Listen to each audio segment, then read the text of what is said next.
Didier Desseux, bonjour. Vous êtes le Bonjour. responsable de la formation professionnelle à l'Alliance française de Paris-Île-de-France. Aujourd'hui, nous allons parler du monde du FLE et surtout de celles et ceux qui l'enseignent. De nos jours, quelles sont les compétences et les savoir-faire d'un enseignant?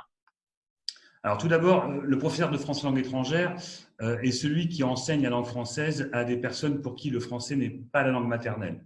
Il exerce en France ou à l'étranger dans des structures type Alliance française, Institut français ou établissements privés proposant des cours de langue principalement.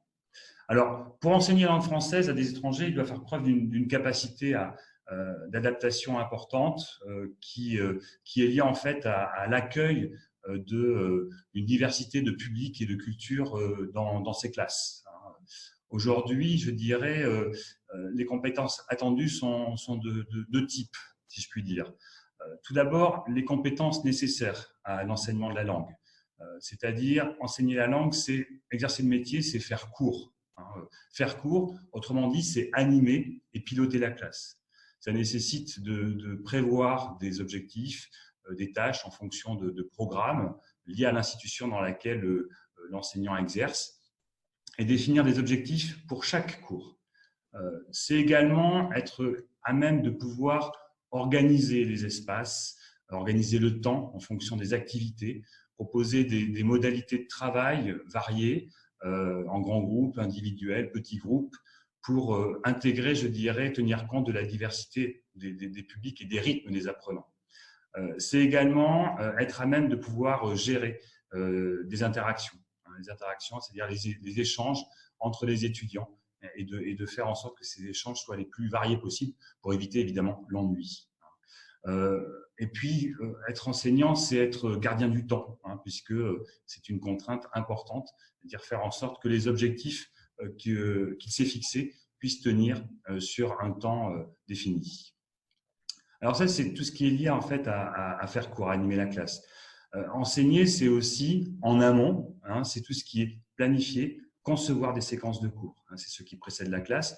Et puis en aval, c'est, je dirais, tout ce qui est lié à l'accompagnement. L'accompagnement se fait bien entendu pendant la classe, mais aussi ce temps après la classe où on consacre des moments avec certains étudiants pour peut-être échanger sur des points du cours. Et puis, bien sûr, par rapport aux activités qui peuvent être données par la suite.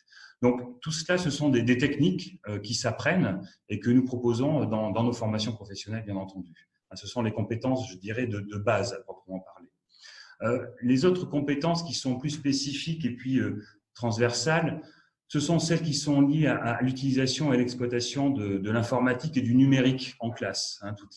Tous les outils dont on dispose aujourd'hui pour faire en sorte que la classe soit plus vivante, soit plus le reflet de la réalité, puisque l'idée, c'est vraiment d'intégrer dans la classe la réalité le plus possible, de façon à ce qu'on puisse arriver à créer cet effet de réel qui est nécessaire. Donc, l'informatique nous aide énormément, le numérique, avec des outils, que ce soit les TNI ou des applications, ou voire le téléphone portable dans certaines occasions.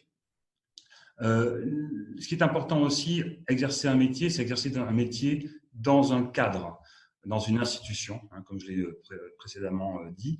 Et donc, ça signifie d'être à même de pouvoir interagir avec ses pairs, ses collègues enseignants, puisque c'est aussi un travail qui peut être un travail d'équipe, de plus en plus d'ailleurs, avec des cours en binôme, et puis des interactions en lien avec, je dirais, le personnel qui travaille dans cette institution avec les administratifs, comme on dit. Donc, être à même d'être dans cette relation et d'intégrer les différentes équipes. Et puis, une compétence vraiment très importante aujourd'hui, et je pense que c'est ce qui a toujours défini le métier, mais encore peut-être plus aujourd'hui, c'est cette capacité à développer, à élargir ses compétences tout au long de sa vie. Savoir évoluer professionnellement en lien avec les nouvelles technologies, par exemple, que je mentionnais tout à l'heure, et puis aussi pouvoir avoir envie de se former pour pouvoir s'adresser à des publics plus spécifiques, que ce soit le public enfant, que ce soit des salariés d'entreprise avec des programmes bien déterminés, tout ce qui est en lien avec le français, comme on dit, le français sur objectif, spécifiques, ou bien enseigner à des adultes peu ou pas scolarisés, qui ont quitté les bancs de l'école tôt et qui rencontrent des difficultés. Donc, je dirais, ces compétences-là sont à acquérir tout au long de sa vie, et ce sont des compétences que l'on va retrouver dans nos formations continues à travers des stages pédagogiques. Parmi les qualités transversales que l'on pourrait retenir, la première qualité, je dirais, c'est la patience, puisque apprendre une nouvelle langue nécessite du temps, et donc l'enseignant doit être à même de pouvoir, je dirais, accompagner, et c'est son rôle, accompagner, encourager. C'est vraiment, voilà, c'est là où il doit être, d'une certaine façon, le coach d'un groupe, comme on dirait aujourd'hui. Il a le sens de l'organisation. Il a cette capacité à anticiper en tenant compte des moyens dont il dispose. Et puis, il a cette capacité à être rigoureux également. C'est-à-dire, rigoureux ne veut pas dire qu'il n'est pas créatif. Rigoureux, ça veut dire qu'il a préparé en amont sa classe. Il a organisé de telle sorte pour que tout se passe pour le mieux et que toutes les conditions soient réunies pour que l'apprentissage se fasse bien.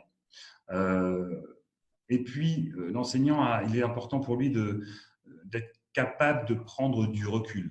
Prendre du recul de façon à analyser des situations et prendre des décisions. Et puis également faire preuve de réactivité.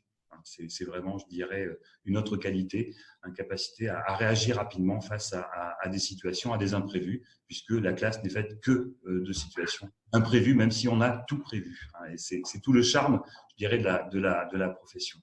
Pour résumer, enseigner le FLE, c'est un métier passionnant, fait de rencontres et qui demande de se renouveler en permanence.